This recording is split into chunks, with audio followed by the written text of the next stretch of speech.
আউযু বিল্লাহি মিনাশ শাইতানির রাজিম বিসমিল্লাহির রহমানির রহিম। সম্মানিত উপস্থিতি, আজকে আপনাদের সম্মুখে পবিত্র মাহে রমাদানুল মুবারক মাসের আজ 20 রমাদান অতিবাহিত হয়ে যাচ্ছে। আমাদের মাস থেকে মাগফিরাতের মাস চলে যাচ্ছে, এখন নাজাতের মাস আসবে। নাজাতের মাস তথা নাজাতের দিনগুলোই আসবে বাদে আসর থেকে। এখন বাদে আসর থেকে মুরব্বিন ইকরামরা, সমাজের নওজোয়ান ভাইয়েরা বালেগ পর্যন্ত যারা আজ ইতিকাফ থাকবেন, আজকে আসরের পর থেকে তথা মাগরিবের আগে আগে আপনাকে মসজিদের মধ্যে ঢুকে যেতে হবে। ওটা হচ্ছে মানে এতেকাফ। এতেকাফের নিয়তে যারা এতেকাফ থাকবেন বালেগ হতে হবে, স্বাধীন হতে হবে এবং বিশেষ করে মসজিদের মধ্যে যারা হেঁটে আসতে পারবেন এবং যেমন সবল সুস্থ আবার বৃদ্ধ বনিতা যারা রয়েছে তারা এতেকাফ করতে পারবেন। বিশেষ করে বালেগ হতে হবে।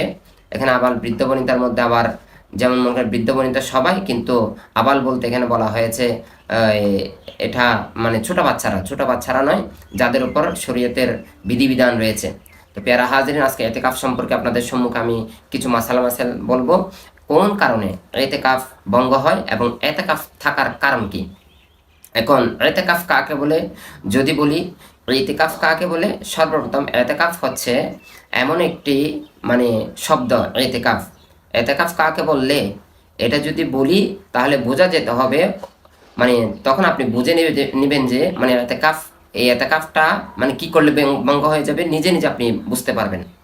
আসুন, সর্বপ্রথম হচ্ছে ইতিকাফ কাকে বলে।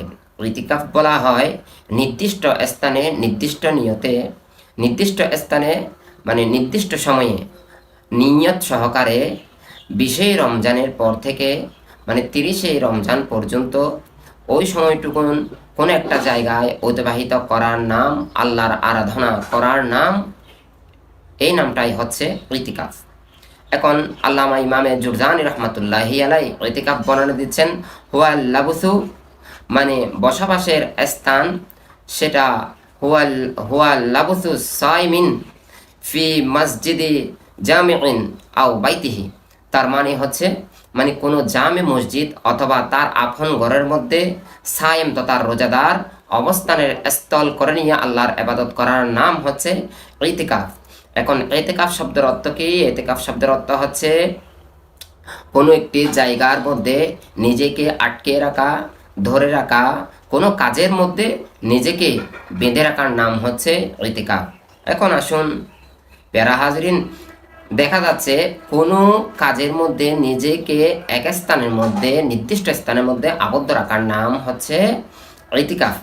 এখন ইতিকাফ ভঙ্গের কারণটা কি? এখানে বলা হচ্ছে নিজেকে আটকে রাখা নির্দিষ্ট স্থানে ইবাদতের জন্য। এখন নির্দিষ্ট স্থান যদি আপনি অনিচ্ছাকৃতভাবে ত্যাগ করেন তাহলে 1 নম্বরের মধ্যে আপনার ইতিকাফ নষ্ট হয়ে যাবে।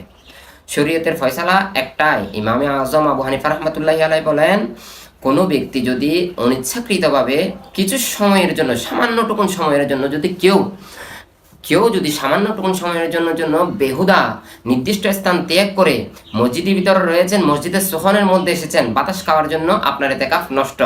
কেউ যদি কোনো হাজত ছাড়া, আপনার প্রস্রাব পায়খানা ছাড়া, কোনো হাজত ছাড়া আপনি যদি মসজিদ থেকে বের হয়ে আপনি কিছুক্ষণ ঘুরেছেন অথবা সিগারেট টেনেছেন অথবা আপনি কোনো একটা বাতাস খাওয়ার জন্য বের হয়েছেন, আপনার ইতিকাফ সাথে সাথে নষ্ট হয়ে যাবে। হ্যাঁ, ইমামে আবু ইউসুফ এবং ইমামে মুহাম্মদ রহমতুল্লাহি আলাইহি ওনারা বলতেছেন, যদি সময়টুকুন অনিচ্ছাকৃত সময়টুকুন কোনো মুতাকিফ তথা ইতিকাফকারী যদি বাইরে 6টা ঘন্টা যদি সময় অতিবাহিত করে তাহলে তার ইতিকাফ নষ্ট। আমার ইমামে আজম আবু হানিফার অনুসারী আমরা। আমার ইমামে আজম আবু হানিফা রহমতুল্লাহি আলাইহি বলেন, না সামান্যটুকুন সময় যদি কেউ যদি অতিবাহিত করে তাহলে তার ইতিকাফ নষ্ট হয়ে যাবে। কেউ যদি পান খান, কেউ যদি সিগারেট খান, দোকানে গিয়ে আপনি কিনতে পারবেন না, যাইতে পারবেন না। হ্যাঁ, আপনি পান খাবেন, সিগারেট খাবেন, কেউ আপনার আত্মীয় স্বজন আপনাকে খাবার দাবার দেওয়ার জন্য আসলে তখন একসাথে বলে দিবেন এবং সে নিয়ে আসবে। হ্যাঁ, সিগারেট যদি খাইতে ইচ্ছে হয় আপনি বাথরুমে যাওয়ার আসার সময়টুকুন যতটুকুন প্রয়োজন ওই হাজতের ভিতরে আপনি ওইটাই সেরে নেবেন। আর যদি ওইটা সারানোর পরে যদি আপনি যদি সিগারেট খাওয়ার জন্য যদি দাঁড়িয়ে থাকেন তাহলে সাথে সাথে আপনার ইতিকাফ এখানে নষ্ট হয়ে যাবে। কারণ আম্মাজান মায়েশা সিদ্দিকা রাদিয়াল্লাহু তাআলা আনহার হাদিসে পাকের মধ্যে এসেছে, বিশেষ করে কোরআনে পাকের মধ্যে আমরা আল্লাহ পাক রব্বুল ইজ্জত ইরশাদ করতেছেন ওয়া আনতুম আকিফুনা ফিল মাসাজিদ ওয়ালা তুবাশিরুহুন্না, তোমরা মসজিদের মধ্যে যখন ইতিকাফ করবে ওয়ালা তুবাশিরুহুন্না, তোমরা তোমাদের স্ত্রীদের সাথে মিলন করতে যেও না এবং মিলন করতে পারবা না। এই আয়াতের ব্যাখ্যায় আমার আম্মাজান মায়েশা সিদ্দিকা রাদিয়াল্লাহু তাআলা আনহা ইরশাদ করতেছেন as-সুন্নাতু আলাল মুতাকিফিন, মুতাকিফ তথা ইতিকাফকারীর জন্য সুন্নাত হচ্ছে আল্লাহ ইয়ামুসা, সেই যেন স্পর্শ না করে, আল মারাতু মানে তার বিবিকে, তার স্ত্রীকে যাতে সে স্পর্শ না করে, এবং ওয়ালা ইউবাশিরুহা, এবং তার সাথে সে যাতে মিলন না করে। এবং আরো আসতেছে ওয়ালা ইয়াখরুজু লিহাজাতিন, তার মানে ওয়ালা ইয়াখরুজু সে বের হতে পারবে না, লিহাজাতিন কোনো হাজতের উদ্দেশ্যে, মানে তার মানে কোনো বিনা কারণে, কোনো হাজত ছাড়া কোনো ব্যক্তি তার ঘর থেকে হোক অথবা সে মসজিদের থেকে হোক, এখানে ঘর হোক মসজিদ হোক দুটোটা মিলে, মানে তার এতেকাফের স্থান সে ঘরেও থাকতে পারে, জামে মসজিদেও থাকতে পারে, দুটোটার ভিতরে সে তারা অবস্থান করবে। অবস্থানের পর থেকে সে যদি স্বইচ্ছায় বের হয়ে যায় তাহলে তার এতেকাফ ভঙ্গ হয়ে যাবে।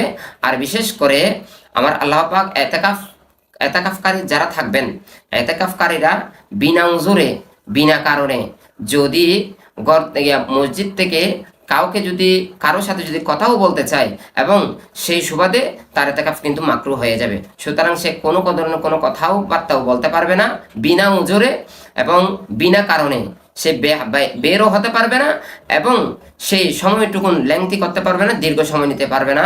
বিশেষ করে এতেকাফের মতো হবে তখনই যখন আল্লাহ পাক রব্বুল আলামিন আমাদেরকে কালামুল্লাহ শরীফের মধ্যে এবং আমার মায়েশা সিদ্দিকা রাদিয়াল্লাহু তাআলা আনহা যেভাবে আমাদেরকে শিক্ষা দিয়েছেন সেভাবে করে যদি আমরা আমল করি তাহলে আল্লাহ পাক রব্বুল আলামিন আমাদের এই ইতিকাফটুকুন আল্লাহ কবুল আর মঞ্জুর করে নেবেন। ওয়া আখিরু দাওয়ানা আনিল হামদুলিল্লাহি রাব্বিল আলামিন।